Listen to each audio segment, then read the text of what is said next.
Assalamualaikum warahmatullahi wabarakatuh. Kami daripada kumpulan 5 akan membentangkan tentang tajuk amalan kepercayaan penganut Taoisme.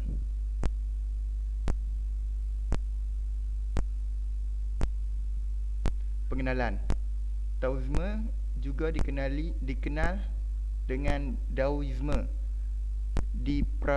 Diprakarsai oleh Lao Tzu sejak akhir zaman Chun Qiu yang hidup pada 604-517 sebelum Masihi atau abad ke-6 sebelum Masihi. Taoisme merupakan ajaran Lao Tzu yang berdasarkan Dao De Jing. Pengikut Lao Tzu yang terkenal adalah Zhuang Zi yang merupakan tokoh penulis kitab yang berjudul Zhuang Zi.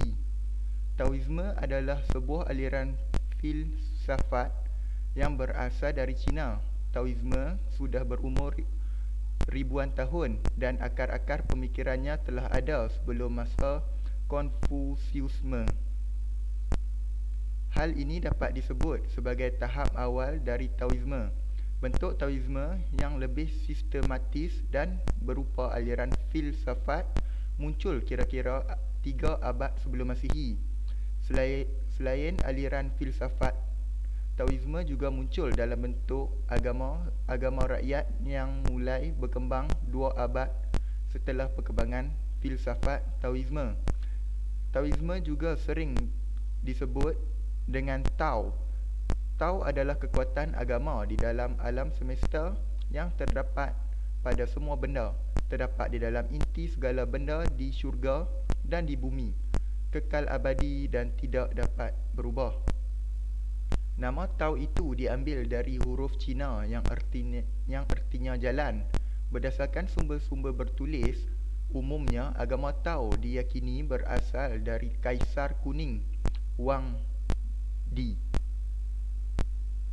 Pendiri Taoisme ialah seorang ahli pakar Tiongkok terkenal dengan nama Lao Tse, iaitu guru tua, yang diperkirakan lahir tahun 600 sebelum Masihi, bertepatan dengan tahun ketiga dari Raja Qing Ting dari dinasti Cao. Ia menjabat pengawas urusan arsip pada perpustakaan kerajaan, iaitu Imperial Library. Lao Tzu dengan ketekunannya mempelajari buku-buku kuno dan kemudian membentuk pendapatnya sendiri tentang agama dan filsafat yang pada masa kemudian sangat menarik perhatian orang-orang yang mempelajarinya.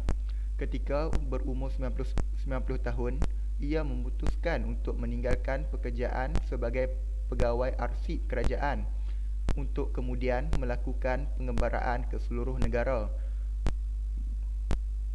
negara guna menghindari tindakan raja yang ia anggap dizalimi dan kejam.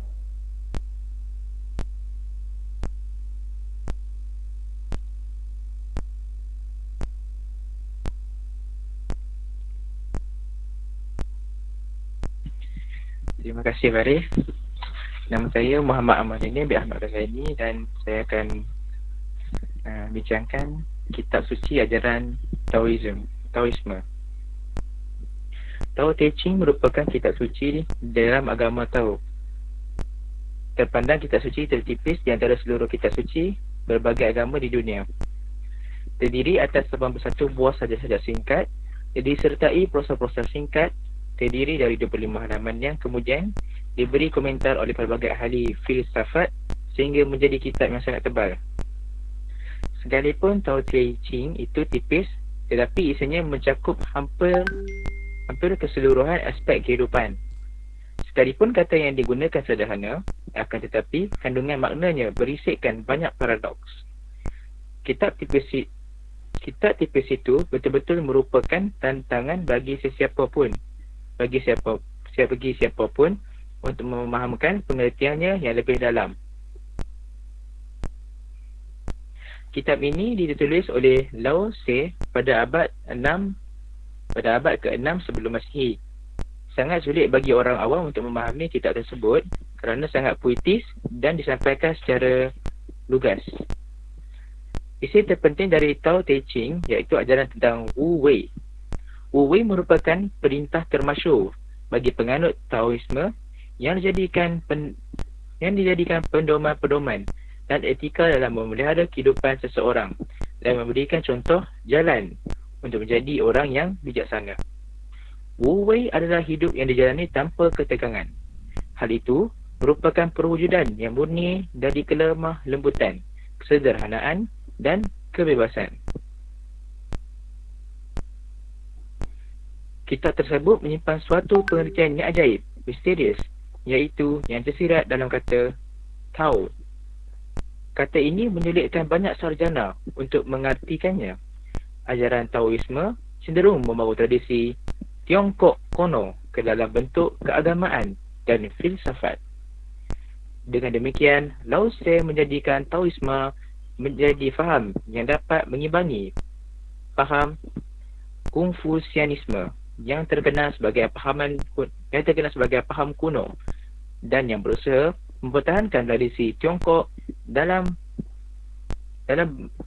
bentuk baru, tapi berada pada jalan yang sama dengan yang dilalui Taoisme. Kitab Tao Te Ching terdapat kitab-kitab lain yang dianggap oleh para ahli sebagai karya kedua terbesar dari filsafat Taoisme, iaitu kitab Chuang Tzu yang berisi tentang pemikiran Guru Zhuang dan murid-muridnya, dan kitab Dizi yang berisi kumpulan cerita dan hiburan dalam filsafat. Saya Muhammad Farizlini bin Muhammad Zalmizi. Saya akan menerangkan tentang ajaran dan ibadah Taoisme. Taoisme memiliki 4 ajaran, iaitu yang pertama, Dao.